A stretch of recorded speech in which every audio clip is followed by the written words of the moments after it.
እኔ ከሀገሬ ከወጣሁ 2010 ነው፣ ሰኔ 13 ነው። ከኢትዮጵያ ቀጥታ ሊባኖስ ነው የገባው። እኔ በዱባይ ምናምን አይደለም የመጣው፣ በህጋዊ ነው የመጣው። እኔ ፍትህ ፈልጋለሁ። እኔ 2 ዓመት ጨርሼ ወደ ሀገሬ እንዳይገባል በፍቃድ አይደለም 8 ዓመት ሊባኖስ ውስጥ የተቀመጥኩ። Garuuti immoo ijoolleen keenya meeqaatamti kumaatamti dhiigni isaanii lola'ee lubbuun isaanii badaati kan oolu guyyaadhaan meeqatu jira. Obboleettii keenya kana akkuma dhageessan waggaa 8 guutuu mana tokko keessan jiraadha, garuu guyyaa tokko mana biyya koo galee hin beeku. Naqaqqabaa maaloo sagalee naaf ta'a jetti. Warreen adiraashaa obboleettii kanaa beektan nu qaqqabsiisaa, nutillee gargaaruutii dandeenya waan ta'eef.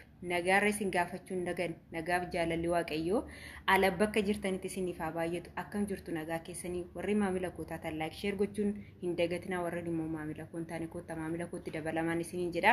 Egaa obboleettiin keenya bara 2010 dhufee hanga har'aatti mana tokko keessa waggaa 8 guutuun hojjedha. Omaayyuu hin barbaadu namarraa jettee imimmaan buusatii jirti jechuudha. Waggaa 8 guutuu osoo maatii ishii ilaalin kontiraanni kee hin dhumu jechuudhaan hanga guyyaa har'aa waggaa 8 guutuu mana tokko keessa hojjechuu jechuun baay'ee tokko ulfaataadha. Ishiin biyya ishii galuu jibbitee osoo hin taane maatiin ishee bira jirtu akka kara biyya ishiitii hin galle godhaatii jiru. Ijoollee baay'eedha kan biyya keessatti akkanatti biyya kana keessatti rakkataatii jiran. Tokkoffaa warreen silkii hin qabne gaafa gadi baatanii na gargaaraa jettanii boossan lakkoofsa bilbila keessanii kaawwadhaa.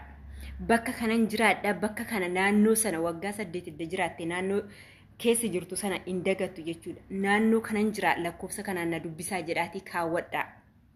Ofii keenya yoo furmaata laachuu dadhabne hin baasota irree kadhannee namoota itti siqnu irree kadhannee isin gargaaruu dandeenya waan ta'eef.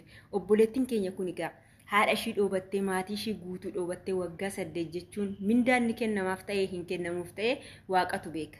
Ijoollee waggaa 10 mana tokko keessa hojjetanii maatii isaanii dhaqanii hin laalle mindaan isaanii 150 hanga guyyaa har'aatti jechuudha. 150 kasii kaffalamu hanga waggaa 2 qofaadha. Waggaa 2 fixee taanaan $50 sii dabalama. Bakka gariin gaarii yoo taate dhibbaayyuu sii dabaluutii danda'u. Garuu dirqama isaan qaban $50dha jechuudha.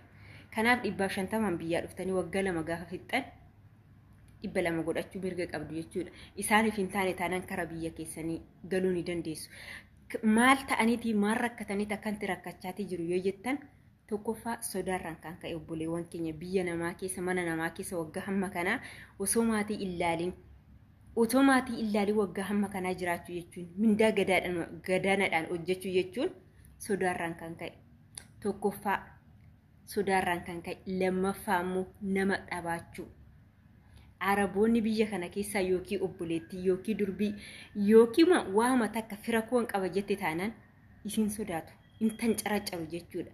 Gaafa isin callistanii isaan sodaattan isheen omaa gochuu hin dandeessu. Ni sodaatta waan ta'eef furmaata ishiin nurraan geessu hin jiru. Adagaan ishiin nurraan geessu hin jiru. Mirgaa fi dirqama ishii numatu akka barbaade godha jedhaniiti kan namoonni baay'een irratti taphachaatii jiran jechuudha. Har'a obboleettiin kun gadi baatee Facebook irratti argan yeroo ishiin bochu namni sheerii godhe jechuudha. Naannoo ishiin jirtu hin himanne eessa akka jirtu akka ishiin biyya ishii galtu jarri sun waamamanii akka ishiin kallattiidhaan biyya ishii galtu kan maatii ishii dhoowwatte ani paaspoortii qofan barbaada. Iggaawwii dhalaala mana namaatii dhufte baddee miti kan hojjettu mana tokko keessa waggaa 8 hojjechuu jechuun otoo maatii ilaalin. Dirqamni nuti qabnu hanga waggaa 2tti malee isaan booda waggaa 2 barbaaddu waggaadhaan galuu mirga qabda jechuudha. Kontiraata kee fixatte taanaan namni si dirqasiisu yookiin dirqamaan taa'e namni siin jedhu hin jiru jechuudha biyya kana. Dirqamni kee kan jalqabaa waggaa 2 yoo fixxe waggaadhaanis galuu ni dandeessa jechuudha. In barbaadu jettes biyya kee galuu mirga qabda jechuudha. Har'a obboleettii kana warri beektan warri naannoo ishii jiraattan yookiin warri lakkoofsa ishii qabdan yookiin keessan lakkoofsa ishii nuu kennaatii nuti gargaaruutii dandeenya. Imbaasota irree kadhachuufii dandeenya jechuudha. Keezin ishii waggaa 8 otoo kontiraata keessa jirtu biyya galuu ishii dhoowwe yookiin maatii ishii bira jirtu moo yookiin ishiidha moo jennee gaafachuutii dandeenya jechuudha. Kanaafuu sagalee waliif haa ta'an obboleewwan keenya yeroo hammaa kana yoon ani natti tolee manan ani jiraadhu keessa ciqiciqiin hin jiraanne haala gaariidhaan nan jiraadha yoon ta'e namoota biraatiif yaaduu hin dandeenyu. Maalidhaafi kun? ati yoo bakka gaarii jiraatte yoo nama gaarii bira harki waaqayyo si buuse inni kaan immoo haala imtaana keessa wanta qonqotti nyaatu dhabee wanta dhugu dhabee beela'ee dhoobatee otoo qaxqaxamu kan jiraatati jiran mana namaa keessa kumaatama hin qaban jechuudha. Hin beekna waan na ta'eef osoo dhiiga boohanu hundumti isaaniitu eenyu miti gaarii miti hundumti isaaniitu badaa miti. Namoonni baay'een araboonni araba ta'eef miti amma namnummaan keenya iyyuu innumti zeegaa keenyatu mee ijoollee zeegaa keenya bira hojjettan isin zeegaa kiyya dhiiga kiyya jedhanii tolaa isin hojjetu akkasuma maqaa balleessi nama maqaa balleessuun gaarii miti. As keessarree araboonni gaariin akkuma maatii ofiitti akkuma ilmoo ofiitti kan nama laalan baay'ee isaaniitu jiru jechuudha. Kanaafuu obboleetti kanaaf sagalee yaa taanu sheer godhaati. Mucayyoo kana biyya ishiitti galuu qabdi waan ta'eef akka biyya ishiitti galchinuun isin gaafadha. Kanaaf viidiyoon koo har'aa kana fakkaatti. Viidiyoo koo yoo jaallattan laayik sheer koomentii gochuu hin dagatina. Warreen immoo maamila koo hin taane koottaa maamila kootti dabalamaan isin jedha galatoo.